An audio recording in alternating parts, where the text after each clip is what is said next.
கர்த்தருடைய நாமம் மகிமைப்படுவதாக.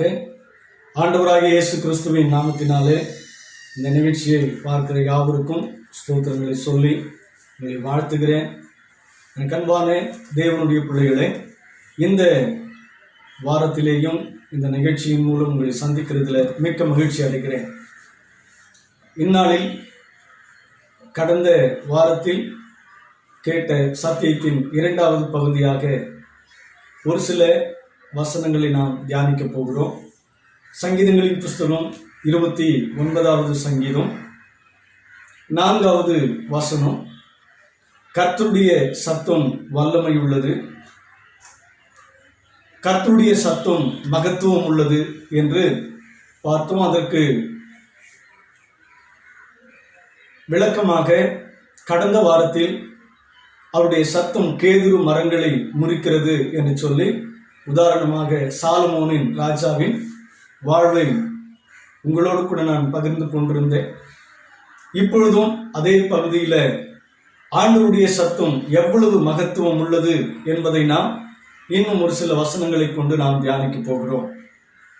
அதுக்கு முன்பதாக கர்த்தருடைய சத்தம் என்று சொல்லி நாம் பார்க்கும்போது அந்த சத்தம் சந்தோஷத்தை குறிக்கிறதா அல்லது துக்கத்தை குறிக்கிறதா, அல்லது அந்த சத்தம் கோபத்தை காட்டுகிறதா, அல்லது அந்த சத்தம் மகிழ்ச்சியின் வெளிப்பாடா என்பதை நாம் புரிந்து கொள்ள வேண்டியது அவசியம்.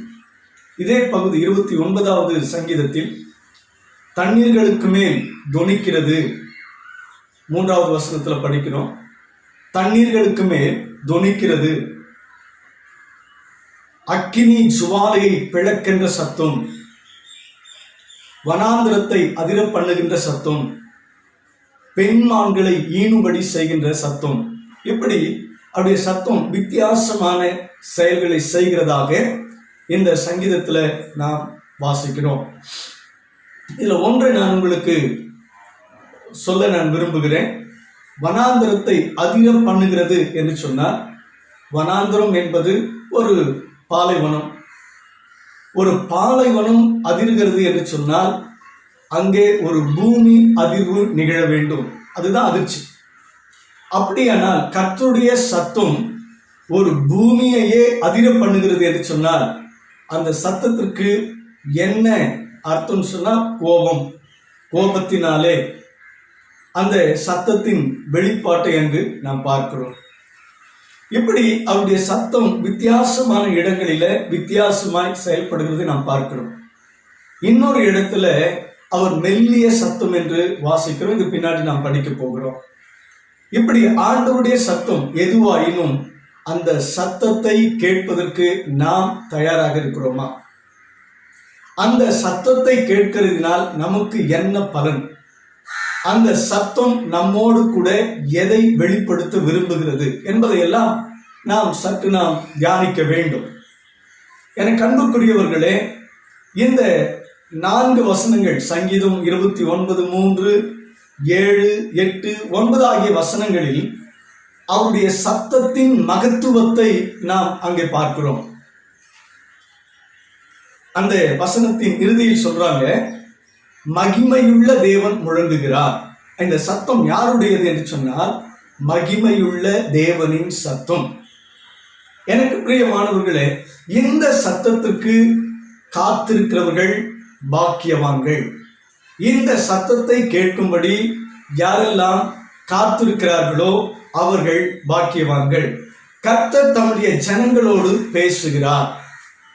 இன்னைக்கு அவர் பேசுகிறதை நாம் கவனித்தோமானால் அந்த சத்தம் கோபத்தின் வெளிப்பாடா, நம்மை சந்தோஷப்படுத்தும்படி அந்த சத்தம் நம்மிடத்தில் வருகிறதா, அல்லது நம்மை சீர்திருத்தும்படி அந்த சத்தம் தொனிக்கிறதா, அல்லது அந்த சத்தத்தினுடைய நோக்கம் என்ன என்பதை நாம் புரிந்து கொள்ள முடியும். வேதம் சொல்லுகிறது, அவர் சத்தத்தின் வாயிலாக நம்மோடு கூட தம்முடைய ஜனங்களோடு கூட பேசுகிறார். தேவனோடு கூட நல்ல உறவு யாரெல்லாம் வைத்திருக்கிறார்களோ அவர்கள் கர்த்தருடைய சத்தத்தால் களிப்புடன் மகிழ்வார்கள்.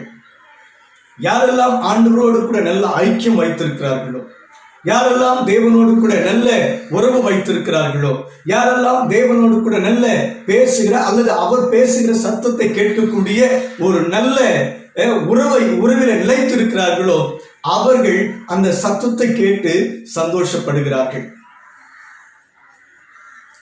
இப்போ ஒரு 4 விஷயங்களை நான் உங்களுக்கு சொல்லும்படி விரும்புகிறேன். 4-5 காரியங்கள்.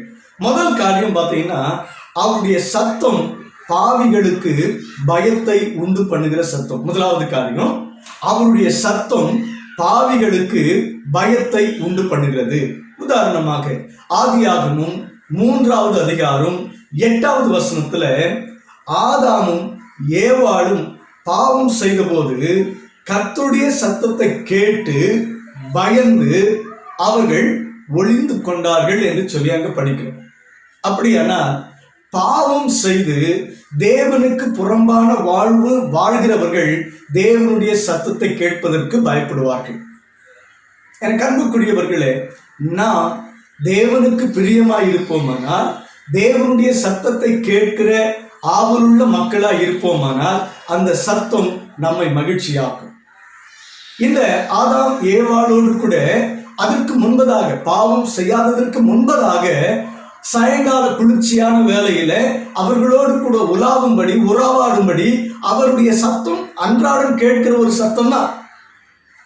அன்னைக்கு ஏதோ புதுசா கேட்கல, அனுதினமும் கேட்கிற ஒரு சத்தம்.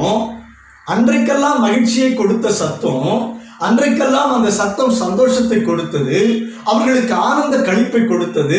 அந்த சத்தத்திற்காக இவர்கள் காத்திருந்தார்கள், அந்த சத்தத்தை எதிர்நோக்கி இருந்தார்கள். அந்த சத்தம் கேட்காதா என்று அதற்கென்றே அவர்கள் நேரத்தை ஸ்பெண்ட் பண்ணியிருந்தார்கள். ஆனால் பாவம் செய்த போதோ ஆதாமும் ஏவாளும் அந்த சத்தத்தை கேட்ட பொழுது அவர்கள் ஒளிந்து கொண்டார்கள். இன்றைக்கு நாம் அந்த சத்தத்தை கேட்டு என்ன செய்கிறோம்? நாம் ஒளிந்து கொள்ளக்கூடிய பாவ வாழ்க்கையில் நாம் வாழ்ந்து கொண்டிருக்கிறோமா? சற்று நாம் நிதானிக்க வேண்டும். 2வது காரியம், தீர்க்கதரிசிகள் அந்த சத்தத்தை கேட்டபோது அந்த சத்தம் அவர்களுக்கு ஆலோசனையை கொடுத்தது. எனக்கு அன்புக்குரிய தேவனுடைய பிள்ளைகளே, தீர்க்கதரிசிகளுக்கு ஆண்டவருடைய சத்தம் ஆலோசனை கொடுக்கிற சத்தமாக இருந்தது. இது 1 ராஜாக்கள் 19வது அதிகாரம் 12வது வசனத்திலிருந்து 17வது வசனம் வரைக்கும் இதை நாம் வாசித்தால் தெரிந்து கொள்ள முடியும். எனக்கு அன்புக்குரிய தேவனுடைய பிள்ளைகளே, 1 ராஜாக்கள் 19வது அதிகாரத்துல நான் அதை உங்களுக்கு வாசித்து காட்டும்படி நான் விரும்புகிறேன். அப்பொழுது கர்த்தர் அவனை பார்த்து, நீ தமஸ்குவின் வழியாய் வனாந்திரத்துக்கு திரும்பி போய் ஆசகேலை சீரியாவின் மேல் ராஜாவாக அபிஷேகம் பண்ணி, பின்பு நிம்சியின் குமாரனாகிய யெகூவை இஸ்ரவேலின் மேல் ராஜாவாக அபிஷேகம் பண்ணி, அதற்கடுத்ததாக ஆபேல் மெகோலா ஊரானான சாப்பாத்தின் குமாரனாகிய எலிசாவை உன் ஸ்தானத்திலே தீர்க்கதரிசியாக அபிஷேகம் பண்ணு என்று சொல்லி எலியாவிடம் ஆண்டவர் சொல்லுகிற சத்தத்தை அவன் கேட்கிறான். அவன் எப்படி கேட்கிறான்னா, இங்க வாசிக்கிறோம், பூமி அதிர்ச்சிக்கு பின் 12வது வசனம், பூமி அதிர்ச்சிக்கு பின் அக்கினி உண்டாயிற்று, அக்கினியிலும் கர்த்தர் இருக்கவில்லை, அக்கினிக்கு பின் அமர்ந்த மெல்லிய சத்தம் உண்டாயிற்று. எனக்கு அன்பானவர்களே, தண்ணீர்கள் மேல் தொனிக்கிற சத்தம், அக்கினி சுவாலைகளை பிளக்கிற சத்தம், வனாந்திரத்தை அதிர பண்ணுகிற சத்தம், பெண்மான்களை ஈனுபடி செய்கிற சத்தம், இவ்வளவு சத்தம் இடுகிற ஆண்டவர். ஆனால் இங்கு தம்முடைய ஊழியக்காரர்களிடத்துல மெல்லிய சத்தத்தோடு கூட பேசுகிறார். ஊழியத்தின் காரியங்களை அவன் சொல்றான், என்ன நான் மாத்திரம் நீந்தி இருக்கிறேன். கடைசி ஒரு நிலைக்கு அவன் வந்து விட்டான். நான் மாத்திரம் நீந்தி இருக்கிறேன், நான் மட்டும் என்ன செய்ய முடியும், நான் மட்டும் என்ன செய்ய முடியும்? அப்படி அவனுடைய ஊழியத்தினுடைய வழியில அவனுக்கு ஒரு சின்ன பயம். அதனாலதான் ஆண்டவர் அவனோடு கூட, ஏன்னா சத்தமா பேசினா இன்னும் பயப்படுவான்னு சொல்லி ஆண்டவருக்கு தெரியும். அதனால மெல்லிய சத்தமா பேசுறாரு. எப்பா, நீ நிறைவேற்ற வேண்டிய ஊழியம் இது. இப்போ நீ இதை தான் செய்யணும் அப்படின்னு சொல்லி அங்கே அந்த ராஜாவாக அபிஷேகம் பண்ண வேண்டியவர்களை ராஜாவாகவும் அவனுடைய ஸ்தானத்துல யாரை நிறுத்த வேண்டும் என்று சொல்லி ஆண்டவர் ஆலோசனை கொடுக்கிறார். இன்றைக்கு ஆலோசனை கொடுக்கிற சத்தம் ஆண்டவருடைய சத்தம். இன்னைக்கு அந்த ஆலோசனையை பெற்றுக்கொள்வதற்கு அந்த சத்தத்துக்கு செவி கொடுத்து நாம் காத்திருக்கிறோமா? மூன்றாவது காரியம், ஒரு அருமையான சத்தம் மத்தேயு 17வது அதிகாரம் 5வது வசனத்துல வாசிக்கிறோம். நமக்கு இந்த பூமியில வாழ்கிற நமக்கு இயேசு கிறிஸ்துவை அறிமுகம் செய்கிற ஒரு சத்தம், இன்ட்ரோடியூஸ் பண்ற ஒரு சத்தத்தை நம்ம கேட்கிறோம். இவர் என்னுடைய நேசகுமாரன், இவரில் பிரியமாய் இருக்கிறேன். யாரை குறிச்சு? இயேசு கிறிஸ்துவை குறித்து ஒரு சத்தம் சொல்லுது. இந்த இயேசு கிறிஸ்துவை நாம் அறிந்து கொள்ளும்படியாய், இந்த இயேசு கிறிஸ்துவை நாம் நம்முடைய வாழ்வில அறிந்து கொள்ளும்படியாய் அங்க அறிமுகம் செய்கிற ஒரு சத்தம். அது மகிழ்ச்சியை கொடுக்கக்கூடியது, அது சந்தோஷத்தை கொடுக்கக்கூடியது, அது ஒரு நல்ல இன்பத்தை கொடுக்கக்கூடிய ஒரு சத்தம். இயேசு எனக்காக ஒருவர், நமக்காக ஒருவர் இந்த உலகத்துல இருக்கிறார் என்பதை உணர்த்தக்கூடிய ஒரு நல்ல சத்தம். நான்காவது, தோழனுக்கு மகிழ்ச்சியை கொடுக்கிற சத்தத்தை நாம் கேட்கிறோம். யோவான் 3வது அதிகாரம் 29வது வசனத்துல இத வாசி. மணவாட்டியை உடையவனே மணவாளன், மணவாளனுடைய தோழனோ அருகே நின்று அவருடைய சொல்லை கேட்கிறவனாய் மணவாளனுடைய சத்தத்தை குறித்து மிகவும் சந்தோஷப்படுகிறான். இந்த சந்தோஷம் இப்பொழுது எனக்கு சம்பூர்ணமாயிற்று. ஒரு தோழனை சந்தோஷப்படுத்துகிற, இன்றைக்கு நாம் நம்முடைய நண்பர்களோடு அல்லது நம்முடைய உறவுகளோடு கூட அடிக்கடி கோபத்தோடு சத்தமிட வேண்டிய அவசியம் ஏற்படுகிறது. நம்முடைய குடும்பங்களில பிள்ளைகளை சத்தமிட அல்லது கோபத்தோடு கூட சத்தமிட சூழ்நிலைகள் உருவாகுகிறது. நம்முடைய உறவுகளிடத்தில், எனக்கு அன்பானவர்களே, இங்க இந்த மணவாளனோடு கூட இருக்கிற தோழனுக்கு ஒரு சந்தோஷத்தை கொடுக்கக்கூடிய ஒரு சத்தத்தை இங்கு நாம் கேட்கிறோம். அதுக்கு அடுத்தது, பூமி முழுவதும் மகிமையால் நிரப்புகின்ற சத்தம். எசேக்கியேல் 43வது அதிகாரம் 2வது வசனத்துல படிக்கிறோம். பூமி முழுவதும் அவருடைய மகிமையை நிரப்புகின்ற ஒரு சத்தத்தை நாம் பார்க்கிறோம். அதற்கு அடுத்தது யோவான் 12வது அதிகாரத்தில் மனுஷகுமாரன் மகிமைப்படுகின்ற சத்தம். இப்படி சத்தங்கள் ஒவ்வொரு இடத்திலையும் வித்தியாசமாய் இருக்கிறது.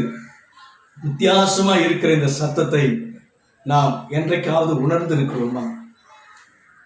எனக்கு அன்பானவர்களே, ஆண்டவர் நம்மோடு கூட பேசும்போது அவர் சந்தோஷமா பேசுறாரா, அல்லது கோபத்தோடு பேசுறாரா, அல்லது அவர் நம்மை எச்சரிக்கும்படி பேசுகிறாரா?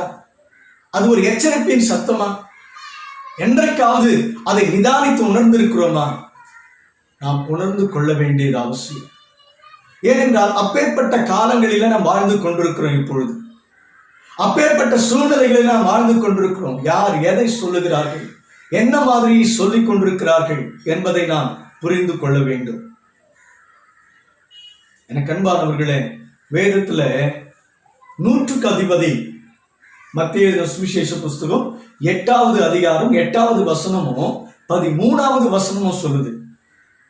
அவருடைய வார்த்தையின் சத்தத்தை கேட்ட அந்த 100க்கு அதிபதி சொல்றான், ஆண்டவரே, நீர் என் வீட்டிற்கு வருவதற்கு நான் எவ்வளவு வேணும் பாத்திரன் அல்ல. அந்த அளவுக்கு நான் சுத்தமும் கிடையாது, அந்த அளவுக்கு நான் நீதிமானும் கிடையாது, அந்த அளவுக்கு நான் நல்லவனும் கிடையாது. அதனால நீங்க வர வேண்டாம். ஒரே ஒரு வார்த்தை, உங்களுடைய சத்தத்தை மட்டும் அனுப்புங்க, உம்முடைய வார்த்தையை மட்டும் அனுப்புங்கன்னு சொல்லி அவருடைய சத்தத்தின் வல்லமையை நன்றாய் உணர்ந்து கொண்ட ஒரு மனிதன். அதனாலதான் அவன் அப்படி சொல்றான், இவர் வார்த்தை போதும், இவருடைய அந்த வார்த்தை என்னுடைய வேலைக்காரனை சுகமாக்கும், அந்த வார்த்தையின் சத்தம் வந்தா போதும்னு சொல்லி அவன் நினைக்கிறான். இன்னைக்கு நாம் எத்தனை பேர் அவருடைய சத்தத்தை உணர்ந்து இருக்கிறோம்? நம்மை நோக்கி குணமாக்கும்படி அந்த சத்தம் வருதா? நம்மை கண்டிக்கும்படி அந்த சத்தம் நம்ம இடத்துல வருதா? நம்மை ஆசீர்வதிக்கும்படி அந்த சத்தம் நம்மை தேடி வருதான்னு சொல்லி என்னைக்காவது யோசிச்சிருக்கிறோமா? இந்த 100க்கு அதிபதி, ஆண்டவரே நீ ஒரே ஒரு வார்த்தை சொல்லும், என் வேலைக்காரன் பிழைப்பான். அந்நேரமே அவன் வேலைக்காரன் சொஸ்தமானான் என்று அங்க வாசிக்கும். அதுதான் அவருடைய சத்தம். நீ கேட்டுக்கொள்கிற காரியம் எங்கிருந்து கேட்கிற, எந்த இடத்திலிருந்து கேட்கிற, ஆண்டவருடைய சத்தம் பரத்திலிருந்து உனக்காக வறுமையானால் அது உன்னை குணமாக்கும், அது உன்னை சீர்படுத்தும், ஸ்திரப்படுத்தும். அவர் பேசுறாரா இல்லையான்றது உனக்கு தெரியாது. மெல்லிய சத்தமாய் பேசலாம். 100க்கு அதிபதி கேட்ட அந்த வார்த்தையின் சத்தம் அவருடைய வேலைக்காரனுக்கு சுகம் கொடுத்தது. நம்முடைய நோய்களை குணமாக்கக்கூடிய ஒரு வல்லமையுள்ள அற்புதமான ஒரு சத்தம் அது. நம்முடைய நோய்களை குணமாக்கக்கூடிய ஒரு அற்புதமான சத்தம், நம்மை பிழைக்க வைக்கக்கூடிய ஒரு சத்தம், அற்புதமான சத்தம். கர்த்தருடைய வாயிலிருந்து புறப்படுகிற ஒவ்வொரு வார்த்தையின் சத்தமும் நம்மை பிழைக்க செய்வது மாத்திரமல்ல, நம்மை உயிர்ப்பிக்கவும் செய்கிறது. நம்மை உயிர்ப்பிக்கிற சத்தம். மரித்த லாசரு 4 நாள் ஆயிற்று சொல்றாங்க. உடன் பிறந்த சகோதரிகள் அங்க கூடி இருந்தவங்க இயேசு கிறிஸ்து கிட்ட சொல்றாங்க, 4 நாள் ஆயிடுச்சுங்க, அது நாற்றம் வரும், நாற்றம் வரும். ஆனால் அவர் அந்த கல்லறையின் அருகே நின்று லாசருவே வெளியே வா என்று சொல்லி சொன்ன பொழுது அந்த வார்த்தையின் சத்தம் அவனுக்குள் பிரவேசித்தது.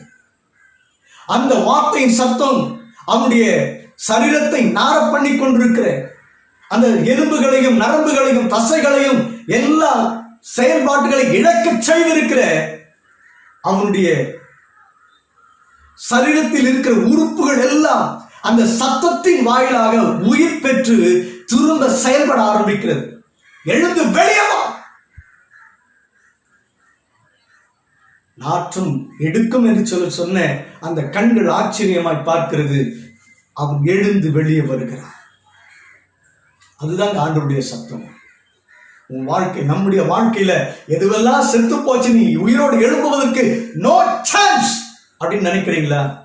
ஆண்டவராகிய இயேசு கிறிஸ்து நம்மை பார்த்து ஒரு சத்தம் கொடுப்பாரே, ஆனால் நமக்குள் ஏது உயிர் அடைய வேண்டும் என்று சொல்லி விரும்பி நாம் ஜெபிக்கும் போது அந்த ஜெபத்தை அவர் அங்கீகரித்து அதற்கு பதிலாக அவருடைய வார்த்தையை அனுப்புவாரே, ஆனால் அந்த சத்தம் நிச்சயமாக உயிரோடு கூட எழுப்பும், உயிரோடு கூட எழுப்பும். எனக்கு அன்பான தேவனுடைய பிள்ளையே, லாசருவினுடைய வாழ்க்கையில உயிரோடு எழும்புவதற்கு ஒரே ஒரு சத்தம், லாசருவே வெளியே வா. யோவான் 11:43 வாசிக்கிறோம். அதற்கு அடுத்தது மரித்த நாயனூர் விதவையின் மகன், ஒரே ஒரு பையன். அந்த அம்மா இருந்த ஒரே ஒரு ஆதாரம், அந்த அம்மாவுடைய சந்தோஷம், அந்த அம்மாவுடைய எதிர்காலம், அந்த அம்மாவுடைய நம்பிக்கை எல்லாமே அந்த மகன் தான். அந்த மகனை இழந்த போது அவர்கள் எப்படி அழுதிருப்பார்கள். சற்று நாம் அதை நிறைய சம்பவங்களை உணர்ந்திருக்கிறோம். நம்முடைய உறவுகள் மத்தியில ஒரு இறப்பு ஏற்படும் போது நம்ம அதை பார்த்திருப்போம். இந்த அம்மா வீதியில் அழுகுறாங்களப்பா, வீதியில் அழுகுறாங்களே. அந்த அழுகிற சத்தத்தை ஆண்டவர் கேட்கிறார். இயேசு கிறிஸ்து கேட்டு அங்க போயிட்டு அந்த பாடையில் இருக்கிற அந்த வாலிபனை பார்த்து, அந்த சரீரத்தை பார்த்து, வாலிபனே எழுந்துரு என்று சொன்ன பொழுது, ஒருவேளை சுற்றி இருந்தவங்க எல்லாரும் என்ன இது விதப்பமா இருக்கு, எப்படி எந்திரிக்க முடியும், எப்படி எந்திரிக்க முடியும்? ஒருவேளை இதுல சொல்லப்படல. நான் விசுவாசிக்கிறேன், யூதர்களுடைய நம்பிக்கை 3 நாள் அளவுக்கு அவங்க வச்சிருப்பாங்க. ஏன்னா அவர்களுடைய நம்பிக்கையின்படி 3ஆவது நாள் கூட உயிர் வந்துடும் அப்படின்னு சொல்லி. அதனால்தான் லாசருவினுடைய அந்த சம்பவத்தில் ஆண்டவர் தாமதமா வந்ததுக்கு காரணம். ஏன்னா அன்னைக்கு அவர் முன்கூட்டியே வந்து அந்த அற்புதத்தை செஞ்சிருந்தா,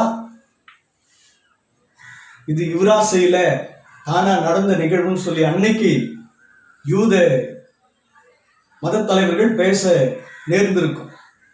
ஒருவேளை இதுவும் நான் அப்படி யோசிக்கிறேன். இப்படி இருக்கிற சூழ்நிலையில வாலிபனை எழுந்துருன்னு சொன்னப்போ அவர் எழுந்து உட்கார்ந்தான் என்று சொல்லி படிக்கிறோமே. அந்த சத்தம் யூதருடைய பாரம்பரியம், முகம் தெரியாம வெள்ளை துணியினால் கட்டி விடுவார்கள். என் கண்பானவர்களே, அந்த கட்டுகளை கடந்து செவிகளுக்குள் சென்று உள்ளே செயல்படாதிருந்த எல்லா உறுப்புகளை செயல்பட வைத்தது இயேசு கிறிஸ்துவின் சத்தம். வனாந்தரங்களை அதிர பண்ணுகிற ஒரு சத்தம் இங்கே ஜீவனை கொடுக்கிறது, ஒரு வாழ்வை கொடுக்கிறது. அவன் எழும்புகிறான். லூக்கா 7:14 வாசிக்கிறாங்க. இன்னொரு சம்பவத்துல செத்து போன யவீரின் மகள் உயிரோடு கூட எழுப்பப்படுகிறாள். அங்கு கொடுக்கப்பட்ட ஒரு சத்தம் என்ன தெரியுங்களா?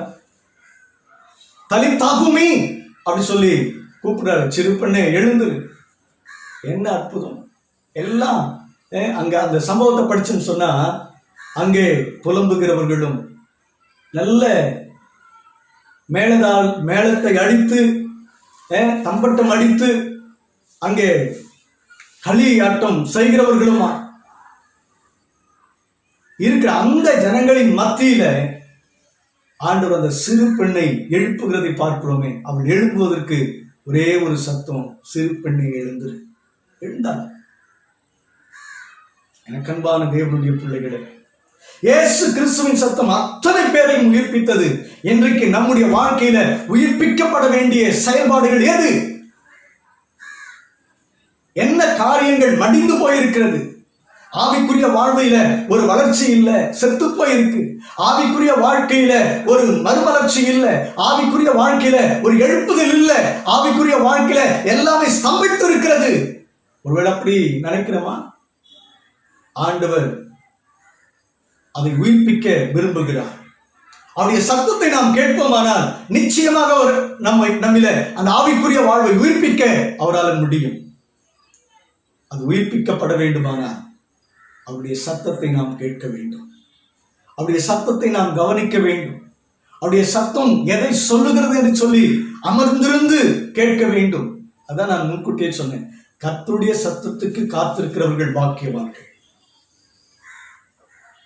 எனக்கு அன்பானவர்களே, உபாகமம் 30வது அதிகாரம் 20வது வசனம் சொல்றது ரொம்ப அழகா.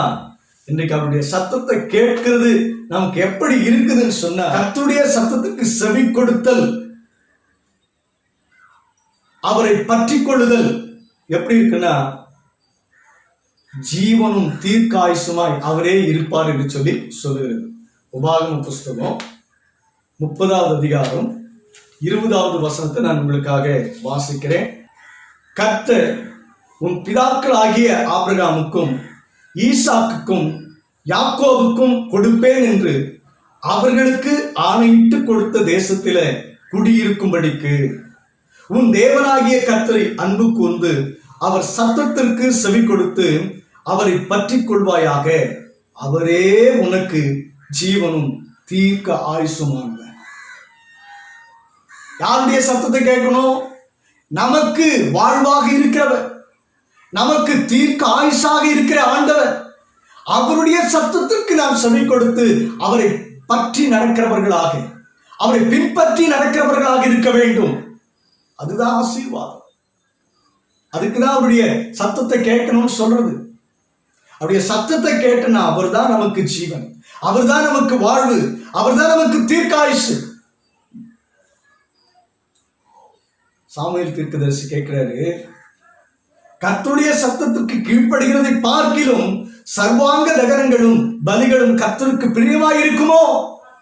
சவுல் வாழ்க்கையில சாமுவேல் சொல்றாரு, இதெல்லாம் செய்யக்கூடாதுப்பா, இதெல்லாம் பண்ணக்கூடாதுன்னா அதை மீறி ஆண்டுடைய சத்தத்தை கேட்காம, ஆண்டுடைய சத்தத்துக்கு கீழ்ப்படியாம இவனாகவே ஒரு முடிவை எடுத்து கொழுத்த கன்றுகளை ஆடு மாடுகளையும் கொண்டு வந்து வச்சுட்டு ஏன்பா இதை செஞ்சேன்னா, அதுக்கு அவன் சொல்றான், கர்த்தருக்காக பலியிடும்படி நாங்கள் கொண்டு வந்திருக்கிறோம். ஆண்டவர் அதை சொல்லலையே. அப்பதான் சாமுவேல் கேட்கிறாரு, அவருடைய சத்தத்திற்கு அவருடைய வார்த்தைக்கு கீழ்ப்படுகிறதை பார்க்கிறோம், அவருடைய சத்தத்துக்கு கீழ்ப்படுகிறதை பார்க்கிறோம். தகனங்களும் பலிகளும் கர்த்தருக்கு பிரியமாயிருக்குமோ? எது பிரியம்? அவருடைய சத்தத்திற்கு கீழ்ப்படுகிறது தான், அவருடைய வார்த்தைக்கு கீழ்ப்படுகிறது தான். நான் கடந்த வாரமே சொல்லியிருந்தேன், உபாகமத்துல 28வது அதிகாரம் 2வது வசனம் சொல்லுது, அவருடைய சத்தத்துக்கு செவி கொடுப்பாயாகில் கீழே சொல்லப்படும் அத்தனை ஆசீர்வாதங்களும் உனக்கு வந்து பலிக்கும் என்று சொல்லி சொல்லுகிறாரே. அதுவல்லப்பா நமக்கு ஆசீர்வாதத்தை கொடுக்கும். ஆண்டவருக்கு பலிகளை செலுத்துறது ஆசீர்வாதத்தை கொண்டு வருமா? தகனங்களை செலுத்துறது ஆசீர்வாதத்தை கொண்டு வருமா? இல்ல. கர்த்தருக்கு அவருடைய சத்தத்திற்கு கீழ்ப்படுகிறது தான் நமக்கு ஆசீர்வாதங்களை கொண்டு வரும். சவுல் கீழ்ப்படியாமல் போனதினால 15:23 வாசிக்கிறோம், ராஜ்யபாரத்தை அவரிடத்திலிருந்து எடுக்கிறார்.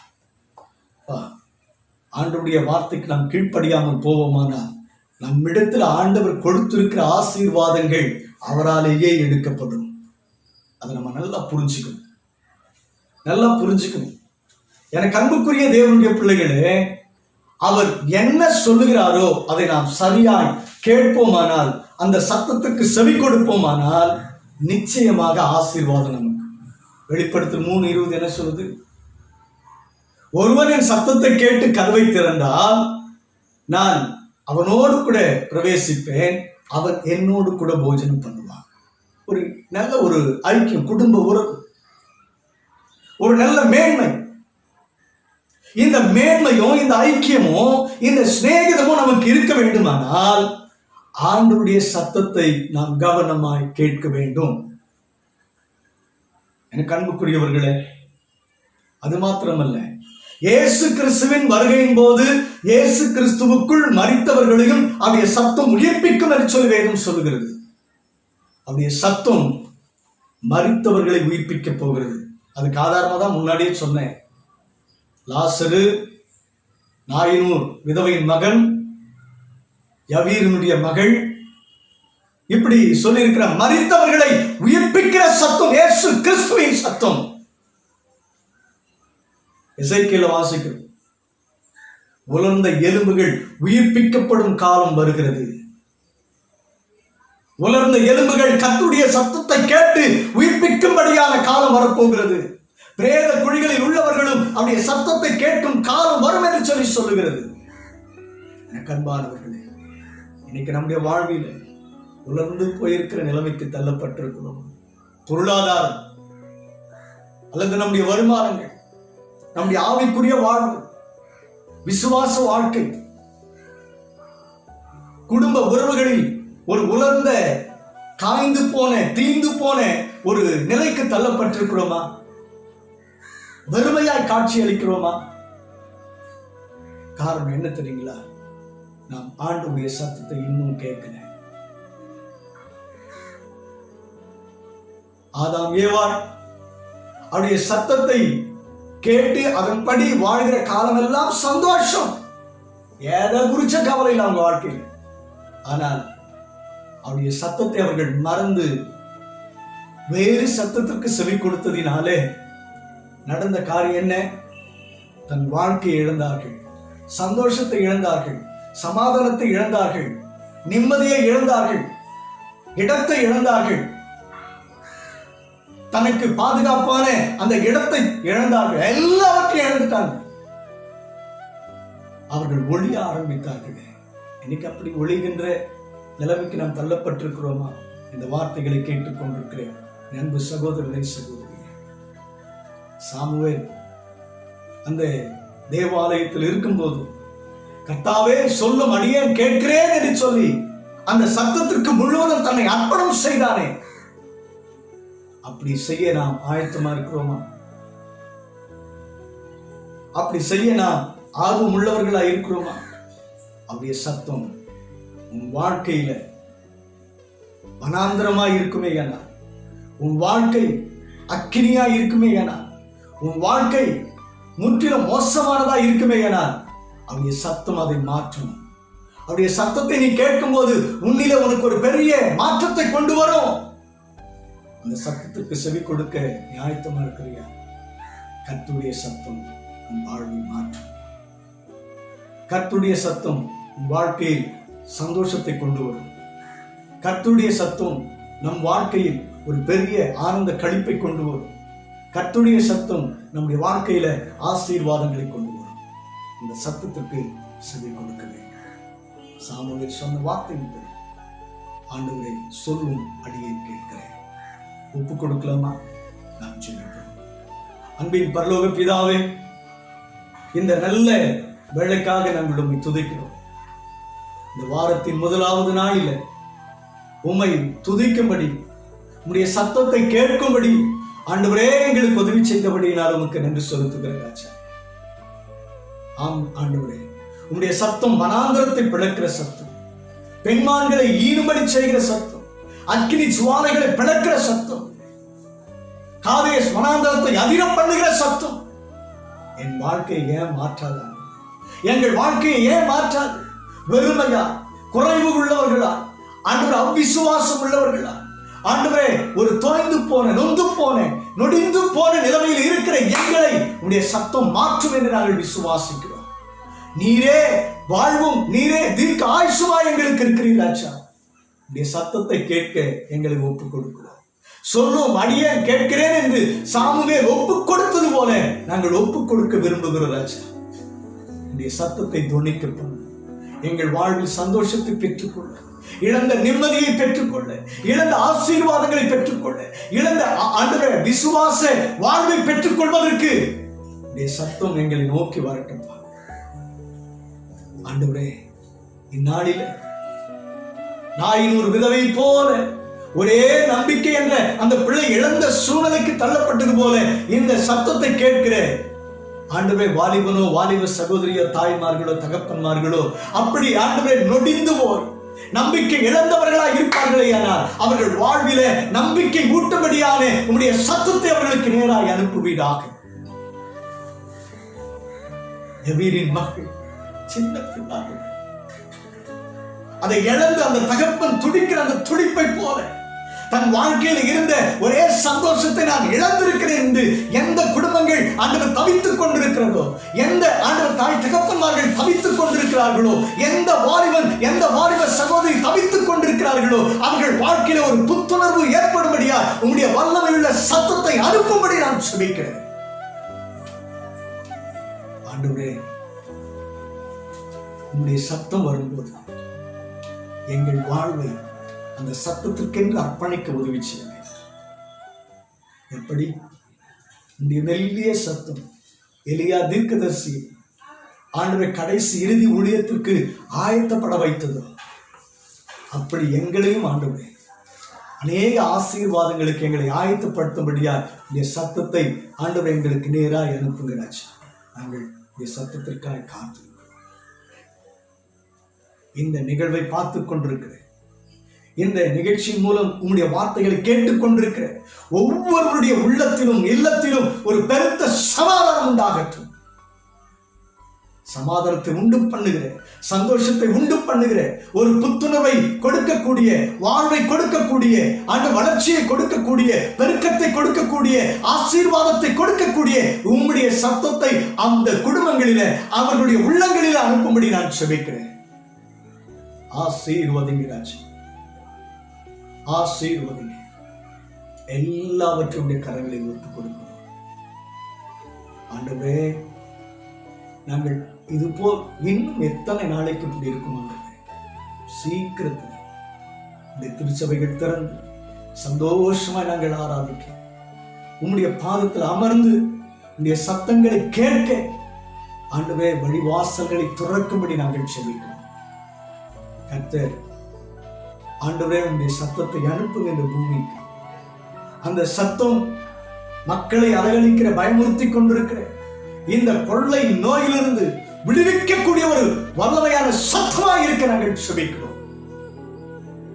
ஆசீர்வாதம் ஆண்டவரை பணி செய்கிற ஒவ்வொருவருக்காக நாங்கள் செபிக்கிறோம். மருத்துவர்களுக்காக, அரசியல் தலைவர்களுக்காக, தூய்மை பணியாளர்களுக்காக, காவல்துறை நண்பர்களுக்காக, ஆண்டவர் சமூக சேவை செய்கிற ஒவ்வொரு நல்ல உள்ளங்களுக்காக நாங்கள் செபிக்கிறோம். சீக்கிரத்துல எங்கள் தேசத்தில் ஒரு பெரிய சுகத்தின் விடுதலை ஆண்டு, ஒரு பெரிய சமாதானத்தின் ஆண்டவர் நாளை கர்த்தர் கொடுக்கும்படி நாங்கள் ஜெபிக்கிறோம். ஆசீர்வதி எல்லாவற்றையும் மகிமையுள்ள கரங்களில் ஒப்புக் கொடுக்கும் இயேசு கிறிஸ்துவின் நாமத்தில் வேண்டிக் கொள்ளுகிறோம் ஜீவனுள்ள நல்ல பிதாவே. ஆமென். God bless you. கர்த்தருடைய தேவனுடைய பிள்ளைகளே, தொடர்ந்து இந்த செய்திகளை நீங்கள் கேட்க வேண்டுமானால் இந்த சேனலை சப்ஸ்கிரைப் பண்ணுங்க. தொடர்ந்து இந்த தேசத்துக்காக நாம் ஜெபிப்போம். இந்த கொரோனா வைரஸிலிருந்து நாம் நம்மை காத்துக் கொள்ளும்படி தேவனுடைய ஒத்தாசை பாதுகாப்போம். அதற்கு ஒத்துழைப்பாக நாம் இந்த வீடுகளிலே தனித்திருப்போம். உடலால் தனித்திருந்தாலும் உள்ளத்தால் ஒன்றிணைந்து தொடர்ந்து நம்முடைய தேசத்துக்காக ஜெபிப்போம். கர்த்தர் விடுதலையை கொடுப்பார். கர்த்தரின் சத்தம் வல்லமை உள்ளது. கர்த்தருடைய சத்தம் மகத்துவம் உள்ளது. அது கேதுரு மரங்களை முறிக்கும், மனாந்தரங்களை அதிரப் பண்ணும், அக்கினி சுவாலையை பிளக்கும். பேர்பட்ட வல்லமை உள்ள சத்தம் நமக்கு சமாதானத்தை கொடுக்கும் என்று சொல்லி விசுவாசிப்போம். அந்த சமாதானத்தை பெற்றுக்கொள்வோம். God bless you. பரிசுத்த அலங்காரமா கனம் வல்லமை மகிமை கர்த்தருக்கு செலுத்திடுங்கள். பிதா குமாரன் பரிசுத்தாவியின் புது ஆசீர்வாதம் பெறுக. பிதா குமாரன் பரிசுத்தாவியின் புது ஆசீர்வாதம் பெறுக. கர்த்தரின் சத்தம் வல்லமை உள்ளது. கர்த்தரின் சத்தம் மகத்துவம் உள்ளது. திரண்ட தண்ணீர் மேல் ஜலப்பிரவாகம் மேல் கர்த்தரன் முழங்குகிறார். அல்லேலூயா. கர்த்தரின் சத்தம் வல்லமை உள்ளது.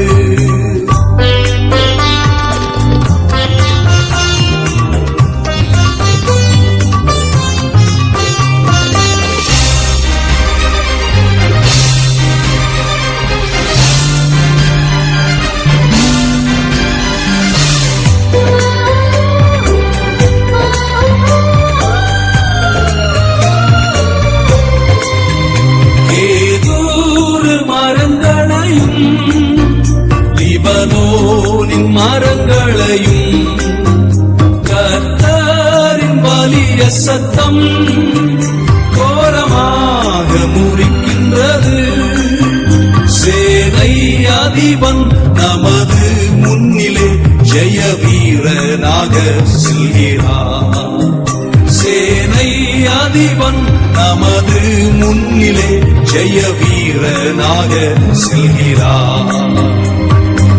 கர்த்தரின் சத்தம் வல்லமை உள்ளது. கர்த்தரின் சத்தம் மகத்துவம் உள்ளது. திரண்ட தண்ணீர் மேல் ஜலப்பிரவாகம் மேல் கர்த்தரன் முழங்குகிறார். அல்லேலூயா. கர்த்தரின் சத்தம் வல்லமை